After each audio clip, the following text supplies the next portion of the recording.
I looked and I looked for the pictures and film, but I couldn't find them.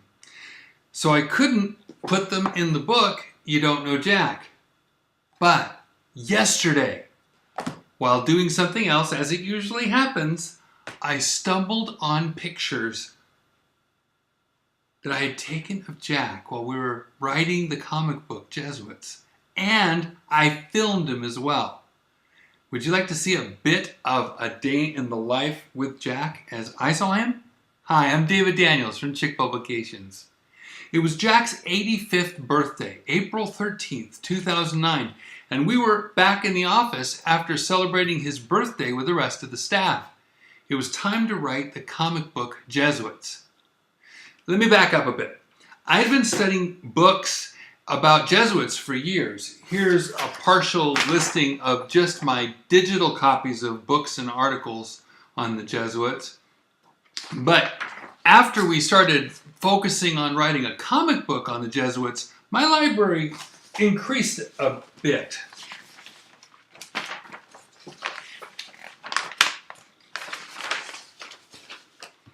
I even found early on the Secreta Monita, secret instructions given to the Jesuits.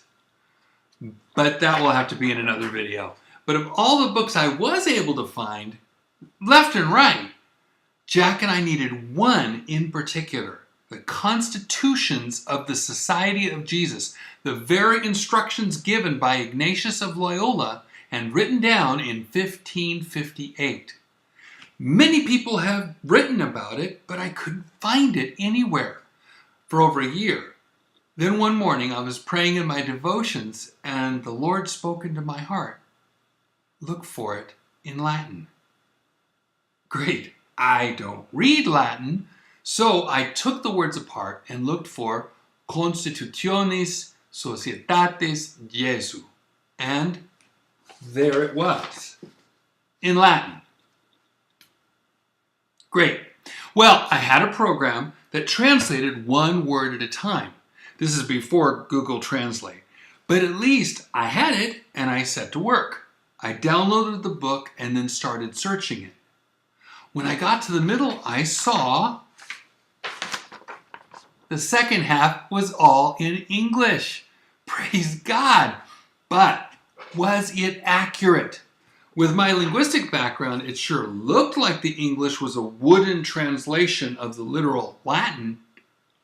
But that was an important question, and so I prayed to God.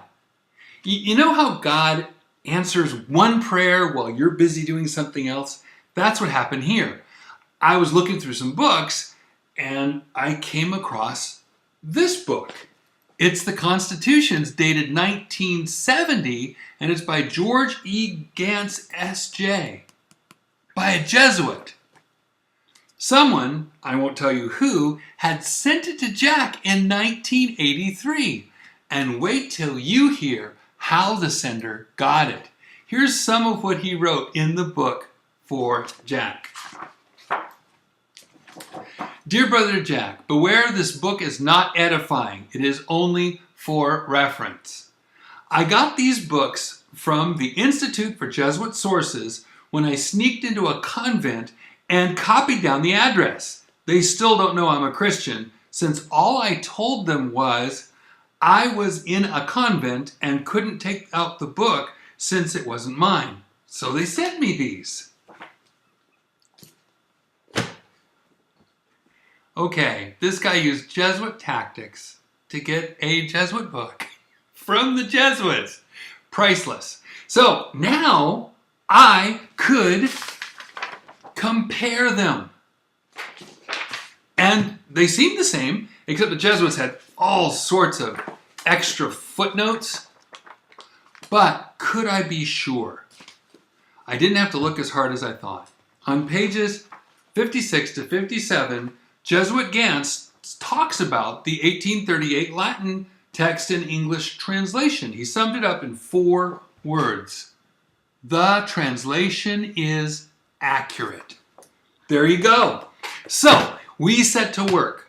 I read the Constitutions to Jack from beginning to end. We made piles of notes. And I found an English translation of Ignatius' own testimony, told by Ignatius, and we added that information. In fact, we didn't read much by anyone but actual Jesuit writers or Ignatius himself. And that's how I got to correct a lot of the errors people make when talking about the Jesuit order. I could have written a book, but a comic format with the information made simple and sources and footnotes for the reader seemed the better option.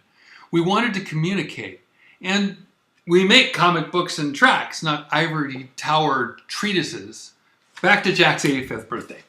After all the work of researching, we need to have a story. And this is one Jack wanted me to write. So as I said in the book on Jack, he told me to be producer, director, screenwriter, the works.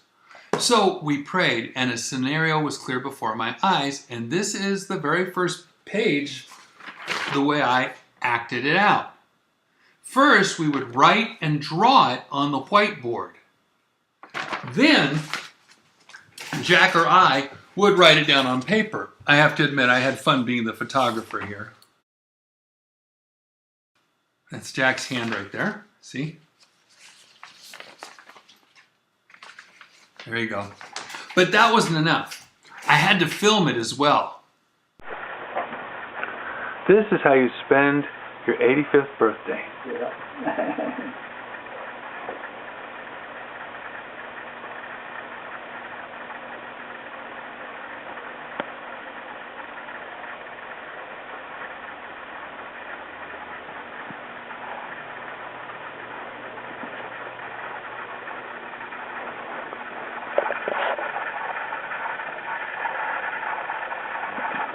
Yep, if you're going to spend your 85th birthday doing something, this should be it. Yeah. Yeah, they're all gathered around there. Mm-hmm. Boom! The door's breaking open. Crash! They're here. Oh no, the kids, Helen says. Helen! Mama! This is how it went from whiteboard to paper. Then we took the script and the basic design and gave it to Fred Carter, Jack's illustrator since 1972.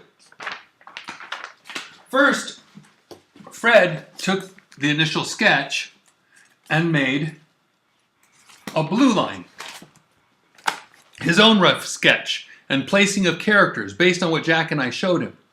When we approved it, then he made a black line out of it, where he finalized the black ink and made the drawing with much more fine lines.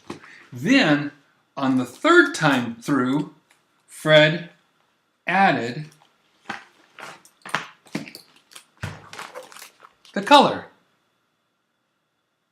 Then, the final step was for the graphics department to add the text, bubbles, rectangles, etc., and then you get to see the final product. Now, let's see.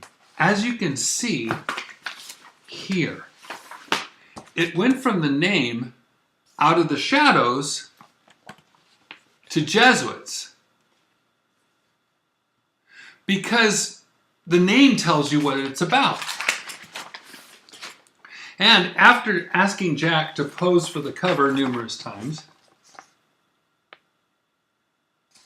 we decided it was better to use someone else as the Jesuit on the cover.